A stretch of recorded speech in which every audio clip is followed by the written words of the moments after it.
The You're Gonna Love This or Not podcast contains harsh language and may not be suitable for younger listeners. Why would you answer this call? Why would you answer this call? Why?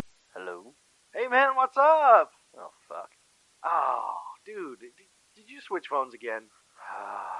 Can't get away from you. I had to talk to so many people to get your new number. I'm gonna stop giving anyone out to people. Alright, well, anyhow, you coming over to movie night this month? Fuck. Okay, picture it. The 1980s. I was born in the 1980s. That's young an awesome boy thing that came out. And an alien who just wants to go home. Is it E.T.? Let's just say there's candy involved and magical healing powers and flying. There's no way it's E.T. That movie's way too good for this podcast. Well, you'll just have to come and see. I do like aliens. I do like candy. And I do like some movies from the 80s. Alright, I'll give you another chance. Alright, there's going to be hamburgers and fries. So come on over whenever you can. Alright, I'll be there.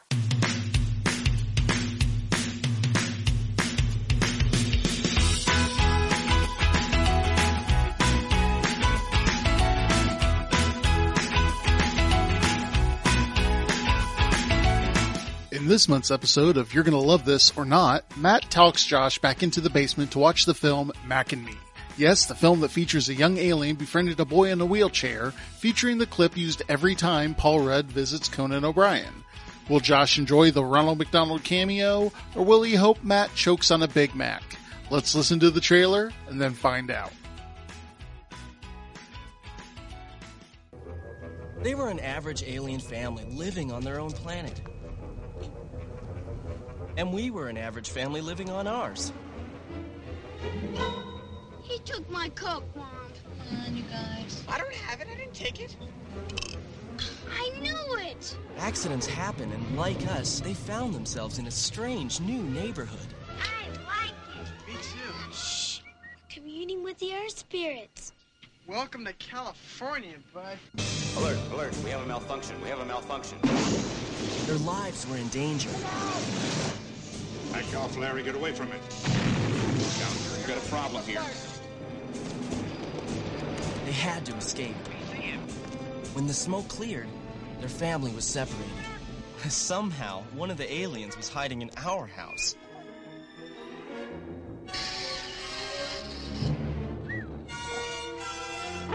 The government wanted to capture him. It's here. Everyone was after him. And my brother, Eric, wants to make friends. We got him! Get me Turn it off! You sucked this living thing into a vacuum cleaner? Yeah, and then we blew him out again. Now Eric is risking not only his life, but my life. Give me the gun. Step back! To save them. This is the police.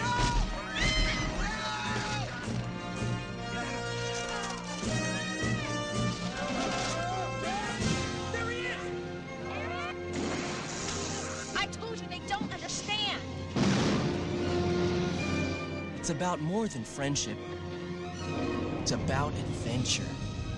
Mac and me.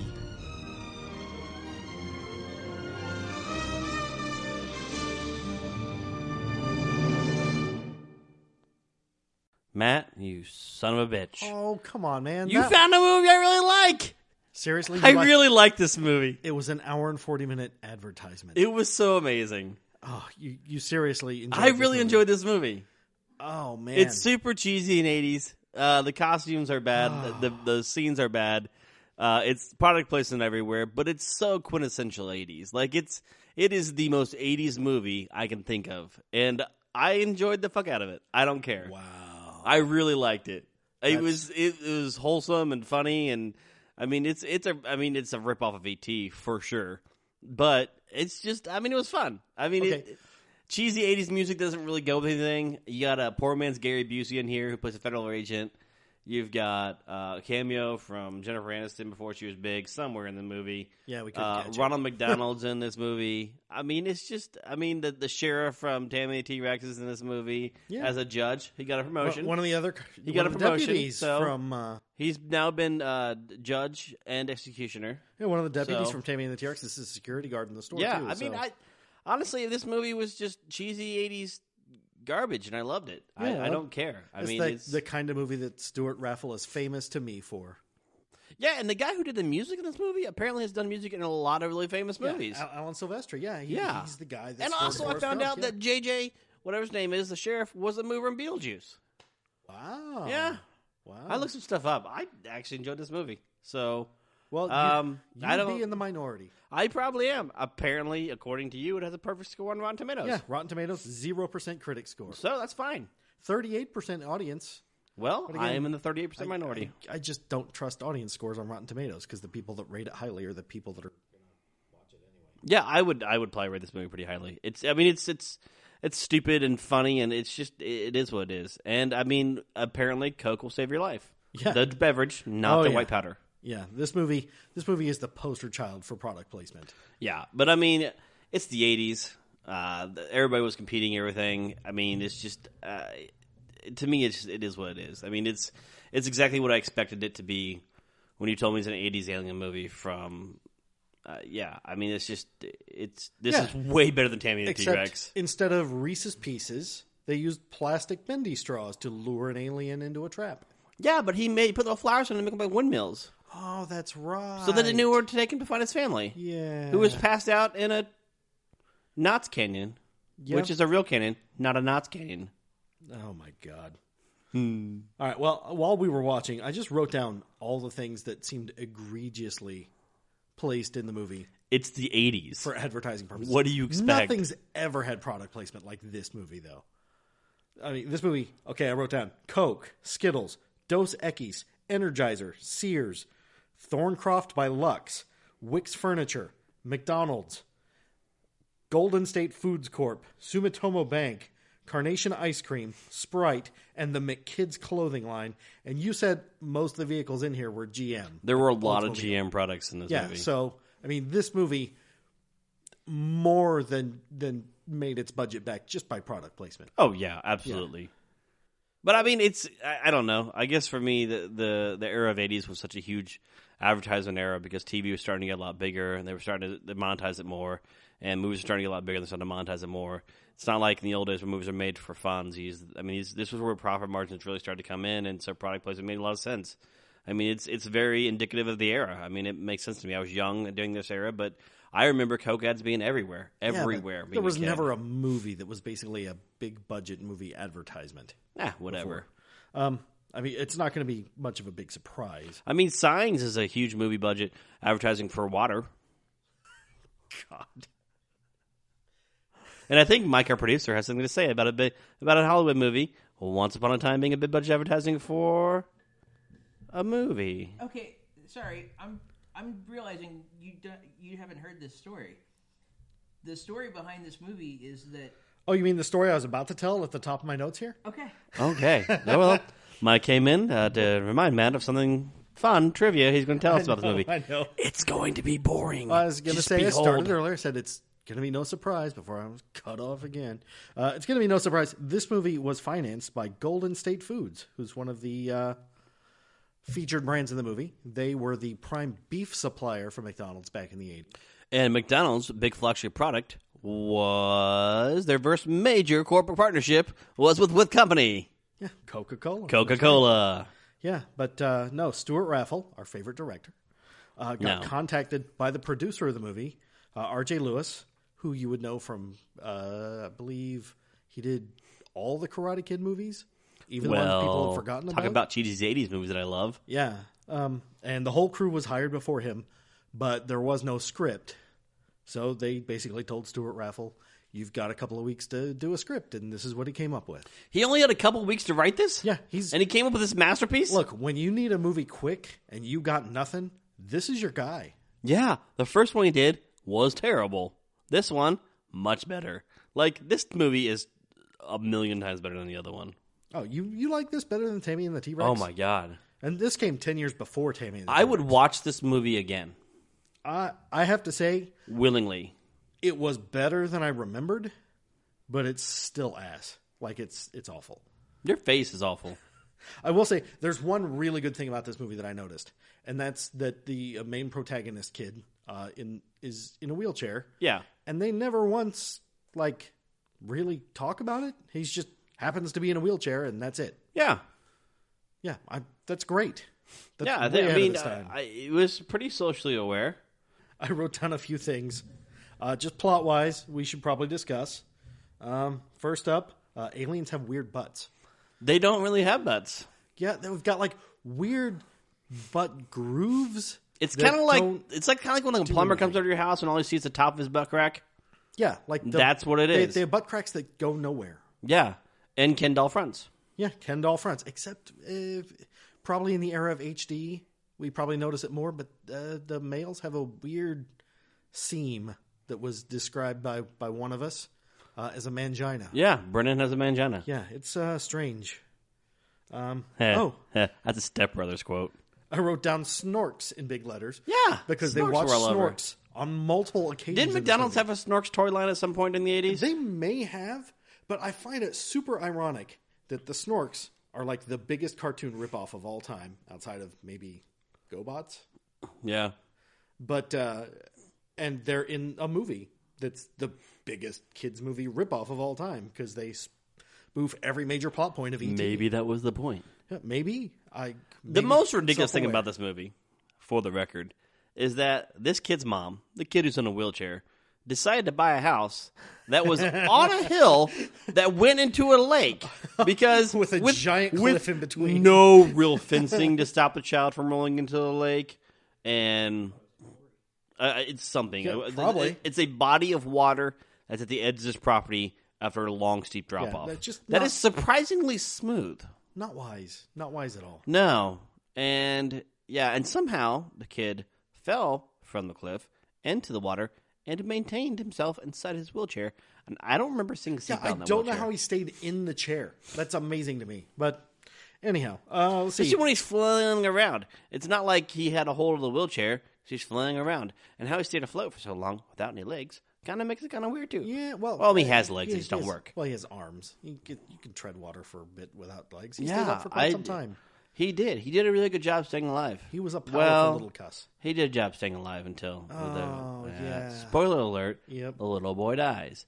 But, another spoiler alert, the aliens save him with their magic. Yeah, they have the power to bring back a human from death. But not the power to heal his legs. Yeah, exactly. They leave him with his disability. And also, before that scene, you will notice there's a lot of gunfire being shot at the aliens, and somehow an entire building just blows up. Yeah. But As the it does. aliens survive somehow because they're fireproof and also bulletproof. They also can get sucked into vacuum cleaners really easily. So they're very liquidy.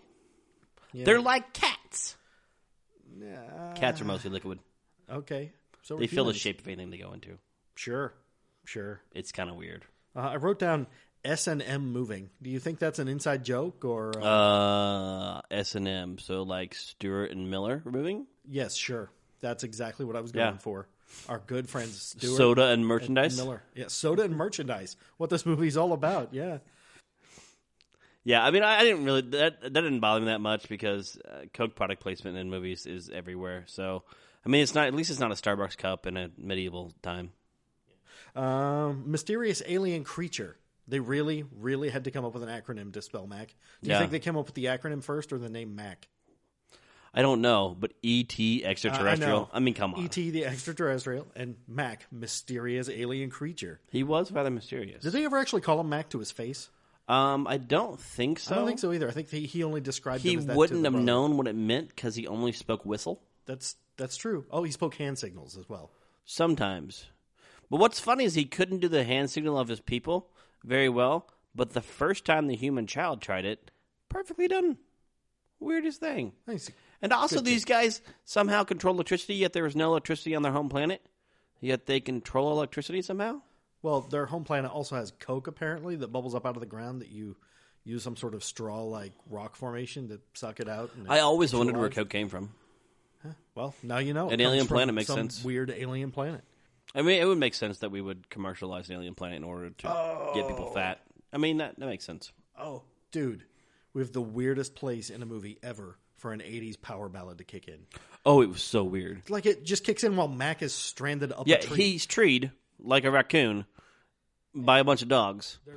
And then what's the most amazing thing is that magically he gets out of the tree. Yeah, you never see it. it. And just shows up. But while he's in the tree and the power ballad is playing, they're flipping back and forth between him and the tree. I don't know if I'd call it a power ballad. Well, and it was a Chicago ripoff. Yeah, it was definitely a Chicago ripoff. I mean, but during this power ballad, I'm not crazy, right? A dog was fucking a power wheel. Oh, that definitely happened. Okay.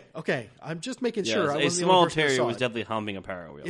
It was bizarre, and I would say off-putting, but this whole movie is pretty off-putting. I don't know about that because I enjoyed this movie, so I don't know why, but I really did. That might make this podcast really short. Maybe we'll see. You'll have 20 minutes of boring facts. Yeah, I've got all kinds of boring facts. The mom, Christine Ebersol. Tell me more. Have you ever seen her before? You recognize her? I don't know. Where's she from? Well, I bet you know. I do, because I remember her from SNL. Oh, my God. I'm old. She was on for a season. But she's been in a bunch of movies that you've seen. What are they? Black Sheep. Ooh, I like that movie. Yeah. Is she the mom? Yeah. I knew I recognized her from somewhere. Exactly. Wolf of Wall Street. Ooh, another Wolf of Wall Street reference. Yeah. Does she play Jordan the mom? Belfort? Yeah. Sound Muscles. Yeah. Coke movie. Are you okay? A no schizophrenia with Coke and Jordan Belfort. I didn't see his name in the credits for this one. No. Like Santa with Muscles. There's a lot of Coke and an actress from a Jordan Belfort movie. Yeah, she also has 2 Tony Awards. One for the revival of 42nd Street, and the other for originating the role of Big Edie in Grey Gardens a few years back. Oh, wow. So, she's a very accomplished actress. Way above what this movie should have provided. Most of the movies that we watch have actors or actresses in them that are way above the movie they're in. Yeah, I totally agree. Mila Kunis, Sound Muscles. What's his name from Heartbeeps? And what's her name from Heartbeeps? No, the king of all this is Michael Caine in Jaws the Revenge. Oh, yeah. Yeah. But he's Michael Caine, so... Yeah, I mean, it's... Every movie we'll watch, or Tom Hanks in Mazes and Monsters. Yeah. Tom Hanks, that's might be the king of all these. We're not going to watch Castaway in here. We're only going to stick with the garbage.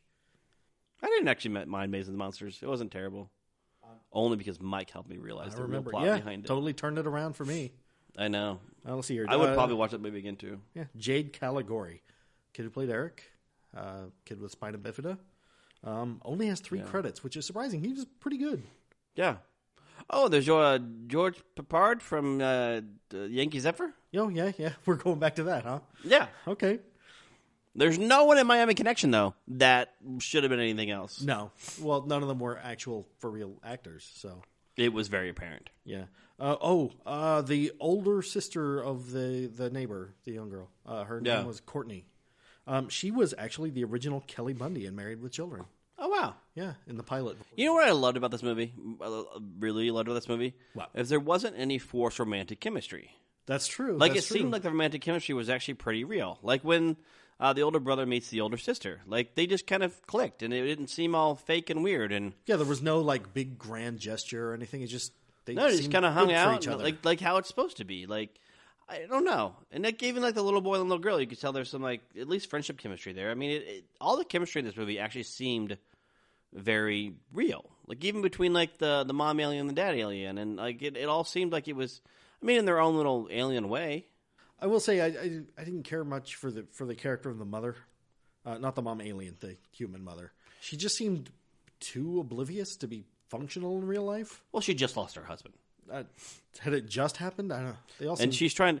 You know, I'm assuming it just happened because they moved from one city to a different state. They all seem pretty well over it, though. I mean, yeah, but I don't know.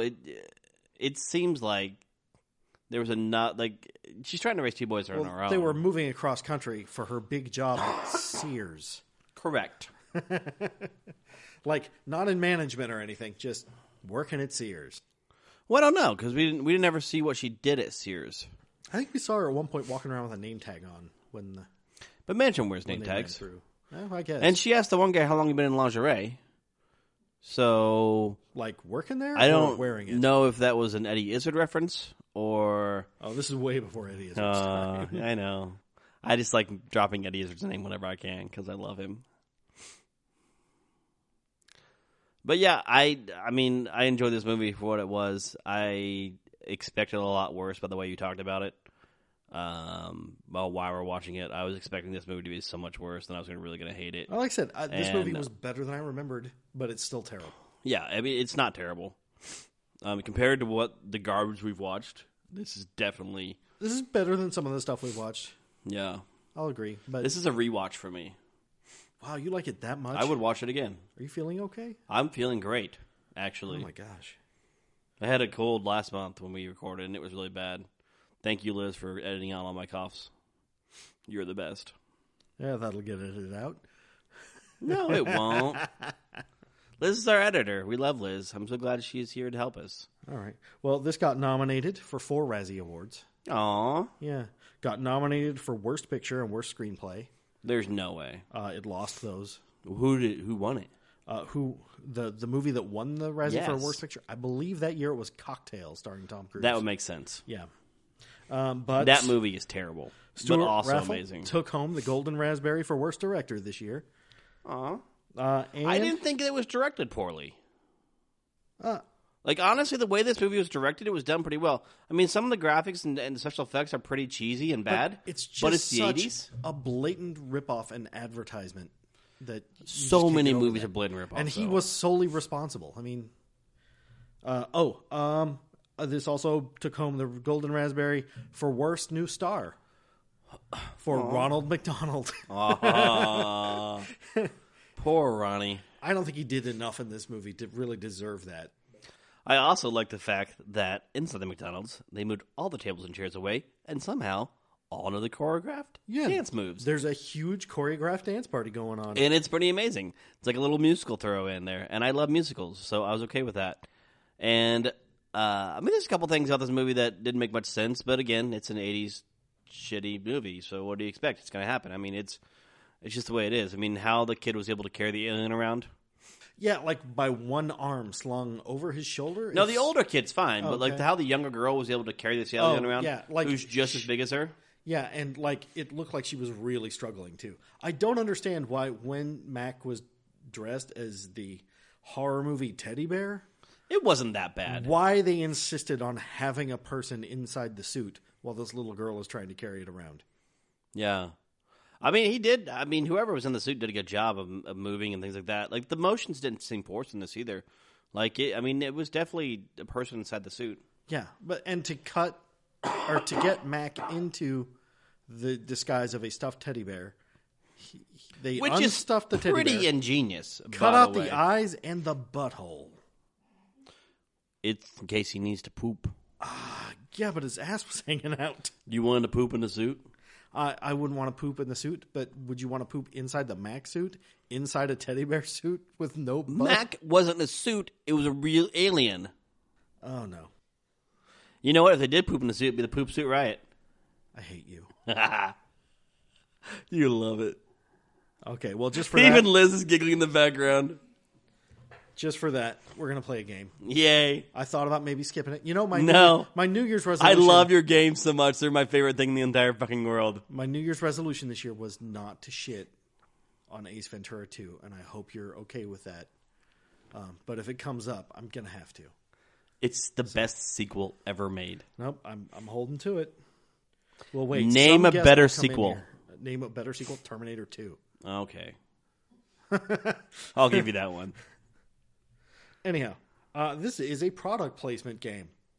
Oh, yay. Since we're going with the biggest product placement movie the world has ever known, I'm going to give you a product, and you can guess which movie it was heavily featured in. And if you don't get it the first try, I'll give you the name of a major actor associated I'm going to be terrible with this game. The movie. Okay? So, I'm going to give you the product, you guess the movie, and I'll give you the actor. You know what? You know what another really bad product placement movie is? What? Terminator. Is it? Yeah, because the entire time they're just advertising Google. Okay, all right. The first major product placement I got written down here is Popeye's Chicken. Can you think of the movie where Popeye's Chicken? Yep, he plays a major part in the plot even. Even Mike is giving you puzzled looks. Okay, I'll give you that actor then. Adam Sandler. Oh, yeah, Little Nicky. Yeah, Little Nicky. Popeye's chicken is the shiznit. Yeah, forgot about that. Yeah. Reese's Pieces. Come on. E.T. Yeah, the biggest product placement in the world. Twinkies. Oh, Zombieland. Yeah. You see how the man has got you trained? Now you think about these movies, all you think about are these products now. No, I actually didn't. This one's a little difficult, but it's in the movie. Nike. Space Jam. Oh, I didn't even think about that. Yeah. The Air Jordans, but that's not what I've written down. I've written down Michael J. Fox. Is it Back to the Future? Close. Back to the Future 2? Back to the Future 2. That's right. The self-lacing Nikes. Yeah. And this one should be fairly easy, too. Wilson Sporting Goods. Oh, yeah. From Castaway. Yeah. Tom Hanks are back. So you can see, the man has you snowed, man. You think you're watching a good movie, snowed? Or you're watching our ads. Are you thinking about cocaine? Yeah. Because none of these movies we watch have anything to do with it. Except for Jordan Belfort. Yeah. And every movie we've watched so far. And the other Hulk Hogan movie, which was a 48-hour cocaine binge to make. Yep, pretty much. With him and Vince McMahon. Yep. So, in the grand scheme of things, what kind of rating are you going to give this movie? Oh, it's getting an easy 6 out of 10 for me. A 6? Okay. Yeah. This will probably be the highest rated movie I rate. Wow. I really thought the Spark and Madness guys would rub off on you, because I don't think they're going to rate this a 6. They might. Maybe. I don't know. We can look. If you take it for what it is. This is the one like movie if you're that actually we're looking at an crossed actual over. cinematography, like it's a 2. I mean, it's a 2 all day long. But for what it is, it's a 6 because it's the experience of watching it. That's yeah. That's I mean, I'm ready for. on the experience of watching it because it wasn't. I didn't cringe the entire way through. I didn't hate it. There wasn't anything really cringeworthy. I mean, that product placements everywhere, but fuck it, it's everywhere nowadays. I was gonna say I didn't hate it as much as I thought, and the McDonald's thing actually was a smaller part of it than I remembered. But I mean, this thing got advertised incessantly in the 80s. They gave it away at McDonald's if you bought a hamburger. Like, if you spent any money at McDonald's, they would shove you a VHS of Mac and Me. And as far as I know, nobody I knew as a kid ever watched it. Yeah, I mean, I'd heard of the movie, and I once it started playing, like, I knew of the concept of it. I never actually watched it, but I mean, I knew what it was. I mean, yeah, I mean, when you mentioned the name of the movie to me, I'd heard it before. I knew the general concept of the movie: an alien, a little boy, alien has magical powers. But yeah, it's just a huge. I may have watched it once as a kid, but I don't remember watching it. Yeah, I've only watched it, I think, as an adult. So yeah. I think I would give this a 4. Like, it's not the worst movie we've seen. Definitely not. That was Miami Connection. We differ there, but that's okay. Or Cannibal the Musical. We can still mostly remain friends. You keep inviting me back. Yeah, well, and I'm terrible to you. Yeah, it's okay. But this podcast, I've been really happy, so it's all right. I could deal with it. And you've had a couple. I mean, Simply Irresistible wasn't too bad. Maze of the Monsters wasn't too bad. See, those are the 2 movies that I really don't like in this group. This one's pretty good. Hump the Yankee Zephyr, it was a meh. I mean, I didn't really hate it, didn't really love it. It just kind of was meh. Yeah. Jaws: The Revenge was terrible. The other one I won't mention again was terrible. Which one was that? You're going to bring it out on me. Yeah, go ahead. I'm trying to be nice. Go ahead. No, go right ahead. That shit show called Miami Connection. That movie is so great. It's so bad. Well, anyhow, this movie tanked at the box office. I'm not surprised. Critical failure. Yeah, But when it came out, so when this movie came out, it was shortly after E.T. So for it to tank the box office makes sense. Oh, no, this is like 7 years after E.T.? 6 years Whatever, after people E.T. still idolize E.T. Which, for all intents and purposes, it's a decent movie, but it's not as great as it makes it out to be. I mean, for the time, it was good, but I beg to differ there as well. I don't think that it's everything that people thought it was. I mean, yeah, it's Spielberg, and yeah, it's an alien movie, and yeah, it's done okay, but I mean, it's a big product placement movie too, so. I think E.T., watching it as an adult, changes the movie a lot, the way you look at things. I may watch it again as an adult. I haven't seen it in probably... I think it's just a great movie. I haven't probably seen it in 20 years or so. Yeah. I mean, it's definitely. I'm not in any way riding on adult E.T. themes. I mean, it's definitely a masterpiece of cinema. I mean, it's always going to be. But I think that it's got those rose-tinted glasses that a lot of people talk about to when it came out for the time period of what it was. I mean, it's got this. I mean, there's certain movies that are like that. It's like me and the movie American History X. I really like that movie because of when it came out and the things they did and the way that the movie ends and everything. I won't spoil that for anybody who hasn't seen it because it's a really great film you should watch. And I'm a huge Edward Norton fan. I think it's got a lot of social symbolism in it that makes a lot of sense, especially for now's day and age. And to kind of see that again and watch that movie now, considering this going on, to me is still, it's very important and very relevant to what is going on today. And so I think it's a movie people should watch. But that's just me. I'll agree with you there. It's a great movie. It is difficult to watch at times, but yeah, I mean, there's definitely some scenes in there that are hard. But I think overall the message in that movie is really good. Yeah. The ending's kind of weird, but yeah. All right. Well, before I lose my voice, same I guess here. We'll call it a night, and we'll see you next month. Yeah. I mean, as always, you're a son of a bitch, but I love you. I love you, Josh.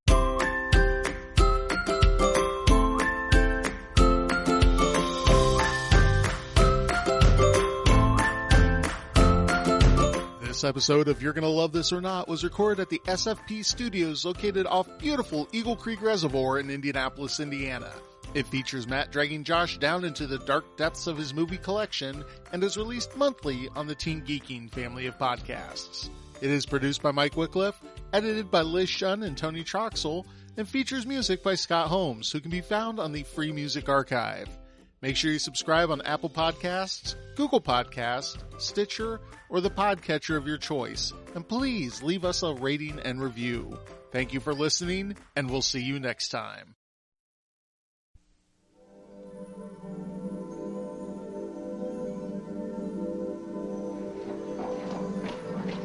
Hi, kids. It's me, Ronald McDonald, and I'm on the set of my very first motion picture ever.